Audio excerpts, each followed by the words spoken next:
I'm delighted to be down here, and anytime I come to something like this, you always pick common themes, and I've already heard some of the common themes, and no doubt they'll come through when I speak.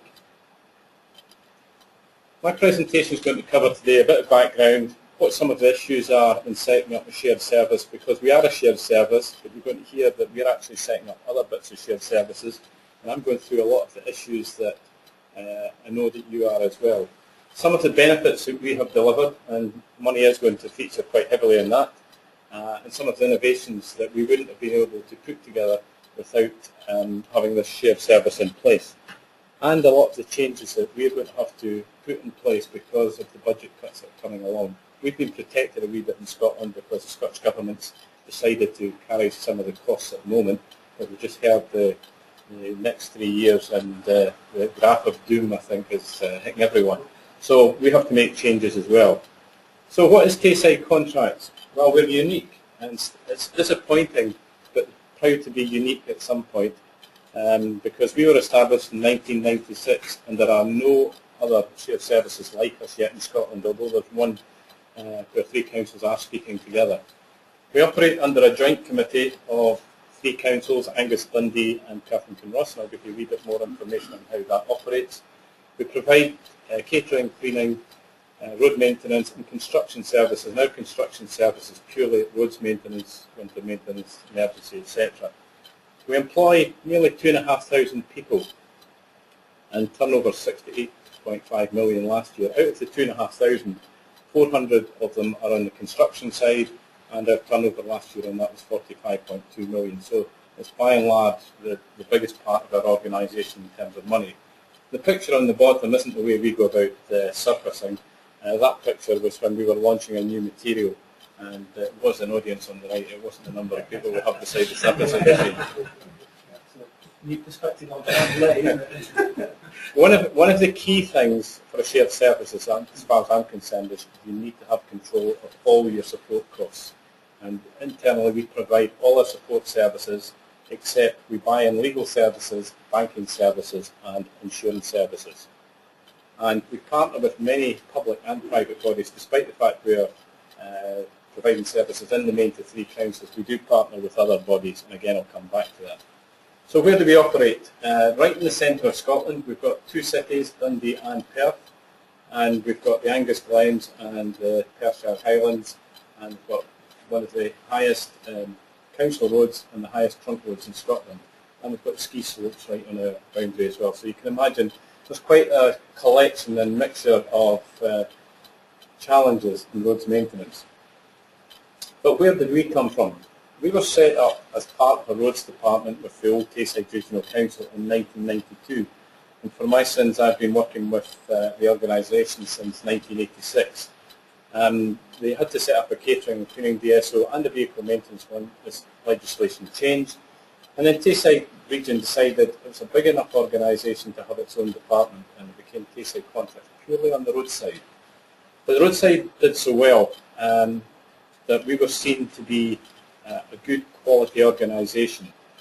Education used to look after catering and cleaning. It made a loss, and we were asked to subsume it. So that's why we became a different type of shared service than any of us envisaged at the time.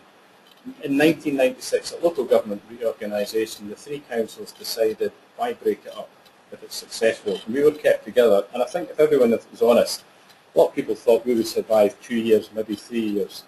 Well, 17 years later, we're still going strong, and I'm sure we'll be going strong for many years after I'm finished working. So the legislation affecting Scotland, I'm not going to go through it, apart from mentioning 2003 when best value came in, because up to that point, much as though many of us didn't like CCT, we knew exactly where we were. We had a client, we had a contractor, and from a contracting point of view, we knew what all our costs were. When best value came in, that became a bit of a grey area, and it caused us actually to start looking again at the way in which we were setting ourselves up, the way we provided services, because the cost centre, cost focus, from my point of view, is one of the biggest benefits we've got as an organisation. The artificial client contractor split is something that was just crazy. So what we've been doing since 1996 as part of our business plan has been to develop partnerships. And it was quite interesting Iain just saying there about the shared office, because the only way we got our partnerships to work was to bring everyone into one place. Again, I'll come back to that.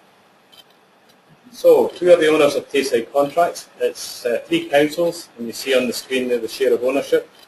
Every 3 years they work out where all our incomes come from and calculate a percentage, and for the next 3 years, that's the percent share of ownership. We are not a private company, and we are not an independent legal entity. So everyone then says, well, how do you operate? Well, in terms of the minute agreement, what we were set up under, that was legally set up under the Local Government Scotland Act, and under the minute agreement, all the employees are entrusted to the Joint Committee, and we're responsible for settling terms and conditions, pay structures, etc. So our terms and conditions are completely different from the 3 councils. And from my point of view, that's a great boon, because I'm negotiating with the unions on a business point, and I'm not getting tied down by a lot of the other issues that the councils have actually got.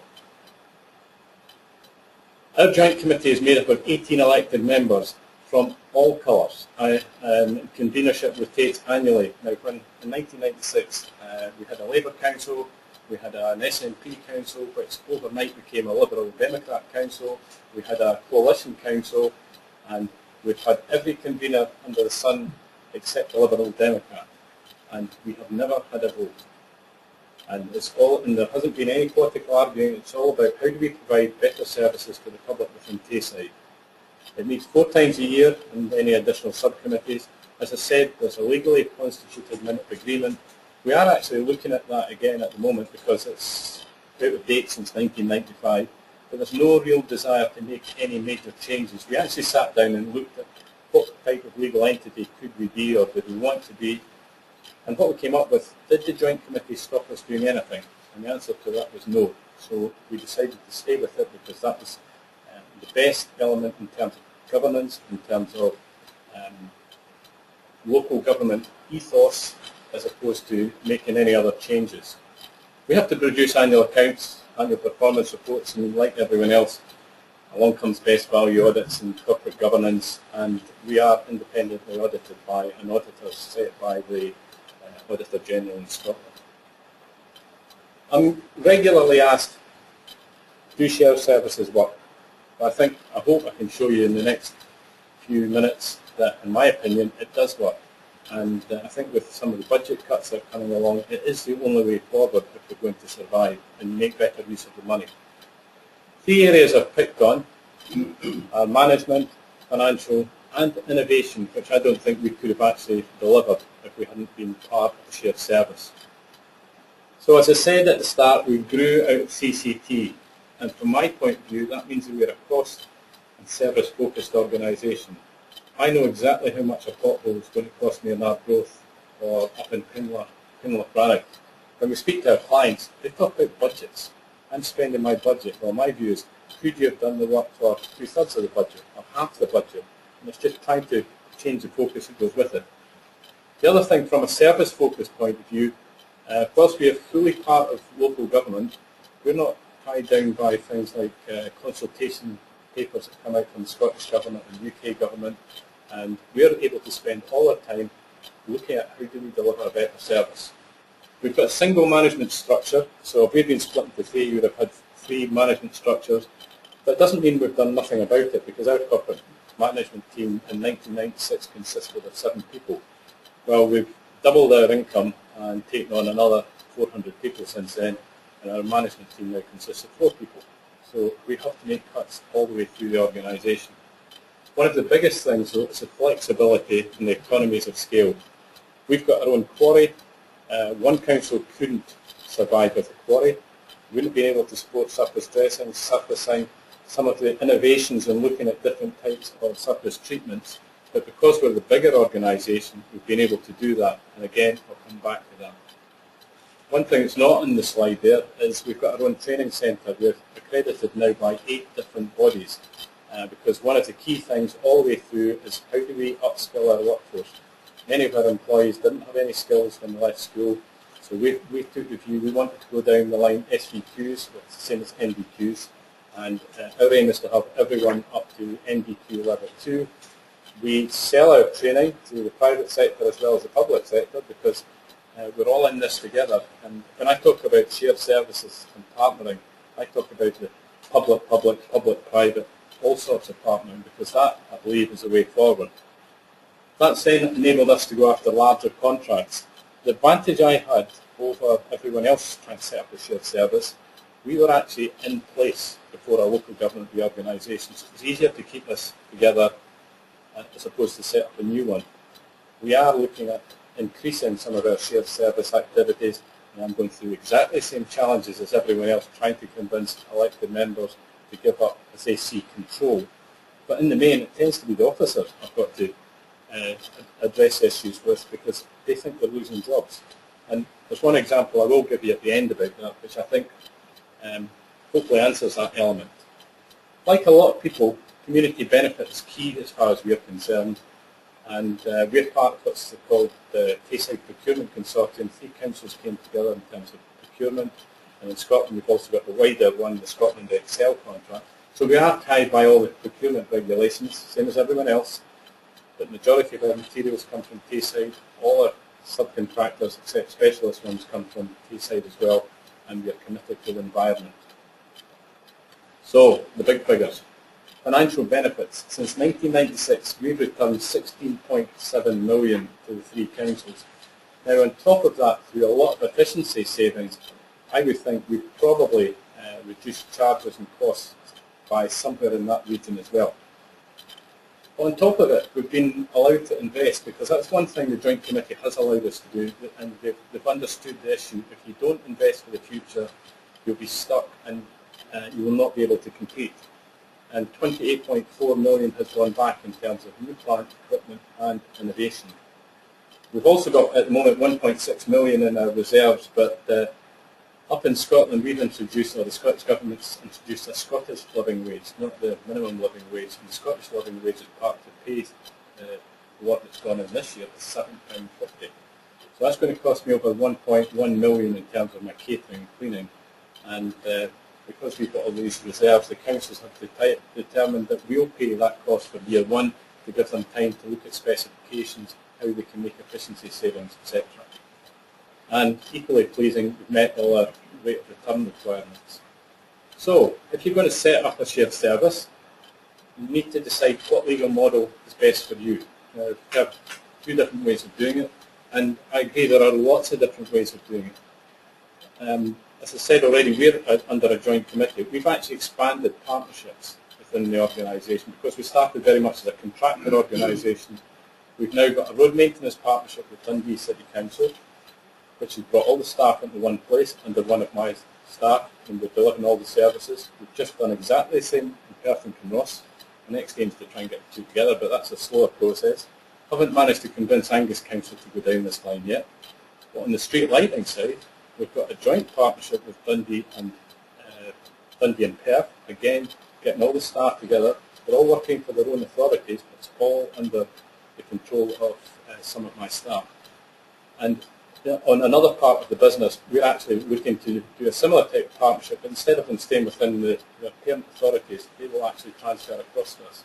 So the message I'm trying to get over is there are different ways to deal with different issues, and sometimes it's a slow step forward to get to the longer element.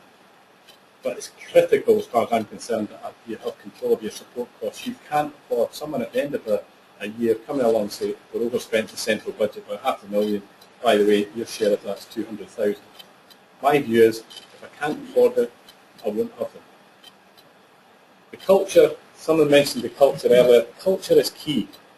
I'm pleased to say in 1996 that when Tayside Contracts was set up, not one member of my staff actually applied for a job in any of the other councils, and we didn't know until the very last minute whether we were getting kept together. And I think that was because they believed in what we were trying to do. But many times you are seen as no different from the private sector. There's even people within the 3 councils that continually go along explaining to them what we are. But the bottom line at the end of it, I said, does it matter? Is it any different? Is it not about the efficiencies, the cost, and the service? Because if we can't do it, we shouldn't be there. But that's why my view is that under the joint committee, that's the best type of setup if you want to retain the strong local authority ethos in terms of service delivery. And don't underestimate the difficulties in starting getting off the ground. I think we've been able to show that for the last 17 years. I've spoken at numerous conferences, and I'm involved in the Option 30, as it's called in Scotland, and under the National Road Maintenance Review, all about shared services. And in the last 12 months, we've gone absolutely nowhere on it so far, which is really, really disappointing. So what haven't been issues? I've already said the Joint Committee hasn't been an issue in terms of any political differences. There's been no issues in legality or employment, and there's been no issues in terms of investing back in the organisation. And as you can imagine, they're quite happy taking the surpluses back to use in whatever way they want. What have been issues? Well, most of them come down to people, and it's mainly officers within councils. We are not seen by many as part of, or some people as part of the council. It's something remote, until you keep reminding them that they own 100% of us. We're seen as a threat because I have a lot more latitude in terms of what I can do in the way in which I can appoint subcontractors or employ staff and people within the councils. Not because they can't do it, it's because the way in which they've written their standing orders and financial regulations have tied things extremely tightly. Other times we are treated more severely, I think, in the private sector. Sometimes we get more supervision in the private sector, but that's again down to people. And there's a bit of envy and jealousy in how do you break down those CCT barriers. In one of the councils, in Angus on the roadside, we haven't broken these barriers down. We have elsewhere within that council, but that's against people. But I genuinely believe people now realise with the budget cuts that are coming, things have to change. And one example I will give you is to do with, we've just set up a road maintenance partnership with Perthington Ross. That's it, just been running now for about 14 months, been very successful. And before it, most of the client staff were extremely sceptical, didn't want to participate. We've been talking about it for 5 or 6 years and nothing happened. Then because of a budget problem, 2 months before the start of the 2012-13 financial year, it was all on, partnership was set up, new structure put in place, we moved all their staff into our office, and I went in there and had a chat with them after about 3 months. And one of the guys said to me, "This is great, why didn't we do it earlier?" And I said to him, "Because you were the one that used to stand there and complain bitterly about it, because very quickly they could see where the blocks were. And all the blocks were in the relationship between different parts of the organisation." Briefly, I just want to cover some of the innovations that we've come through with, because as a smaller organisation, we wouldn't have been able to do it. And there has been a couple to do with partnerships, and partnerships with academia and the private sector that helped us do it. We developed a reed bed system for treating our gully waste in 1999 and won our Vision and Business for the Environment in Scotland award, following on from a small company called Rolls-Royce. Recycling, we now recycle 90% of our material, but it's not the old sort of recycling where you sold it off as planing. We're adding value to it by putting it back into our mixes within the quarry products.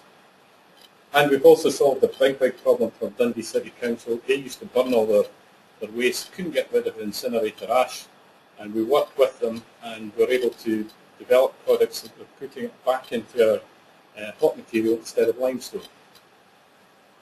And the last one is the adoption of lean thinking, because that one is, we've done it through a knowledge transfer partnership. We've just been told that we're in the final 3 for the best project in the UK, but that was done in conjunction with the University of Dundee, our bitumen supplier Ninus, and ourselves.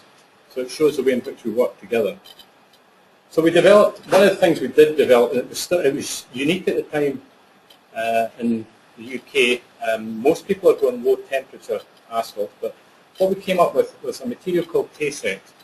And basically it's a sustainable road paving system. We take road planings, there's 65% of recycled material in this, totally cold, no CO2 emissions, totally cold, 25% cheaper than conventional material. The only one we haven't developed is the surface material. Can we get the clients to use it? Extremely difficult. Why? Have you got 25 years history? No, but we've been through all the lab testing, we've got all the accelerated testing, 25% cheaper, lads, surely you should be using this. And it's so infuriating to get people just to take that step. When you speak to the private sector, I was speaking at a conference at Ninus, Bitumen Supply, who were heavily involved in this, and it was covering all their parts throughout Europe. And at the end of it, they said, you know, you're way ahead of anyone else. I said, yes, but I can't get anyone to use it here. And that, to me, is the whole thing about shared service. People are very reluctant to take the step. So some more financial savings, just before I end. A read-bed system saves our clients about 150,000 per year. The adding value of recycle by putting recycled material back into mixes is saving them about £500,000, and that's before we go on to the cold mix material. Using the incinerator ash saves Dundee City Council 300,000, but the spin-off from my side was that we got nearly £3 million of additional work out of them because they could see the benefits that were coming out of it. On the lean side, we're only scratching at the surface, and that's one of the things also within the National Road Maintenance Review in Scotland about how you get lean, which we call in Tayside Contracts BIT, business improvement techniques. And it's not rocket science. How do you drive waste out of the organisation? And looking at the way in which we were doing patching, which meant putting everyone in a room for a 5-day period to agree what a Category 1 patch was to start with, so that you were using patching materials in the correct processes at the correct time. And some of the work we're doing with street lighting, we've saved last year somewhere in the region of £600,000. And I've asked our auditors to come in and actually audit these figures. The other thing as part of it is the supply chain is critical if you're going to move down that line. And we've brought our subcontractors into the process because, again, I see that as a means of working with them. And we've got one example at the bottom. It's just a contract of 800,000 by working with subcontractors using the principles of lean. We saved the client over £100,000 by changing aspects of their design. So through shared services, you can deliver better than you can do it as two separate elements. So what are we doing next? First thing is trying to expand our partnerships into Angus Council and our road maintenance one. And then I see it, how do I bring that together? Because I think it was Iain that was saying earlier on that when you look behind, there are some sharings going on within other departments. Councils, the three councils we've got can't sustain design offices. They can't all sustain safety sections. They can't all sustain some of their other sections. How do you make better use of these? Can we help facilitate through our organisation as well? We're discussing with Angus Council about potentially transferring all their fleet and vehicle maintenance, fleet maintenance and management across us, plus some other bits of their business that ties in. So you can see that some of the councils are starting to think on the bigger picture. And we're looking to integrate and operate with other public bodies as well, because we can't stand still. It's going to get more and more difficult as the budget cuts hit everyone, and we can all learn from each other. And I usually end up at the seminars saying about shared services. I've spoken about this regularly. Why don't you just try it? And if it doesn't work, change it. So thank you for your time.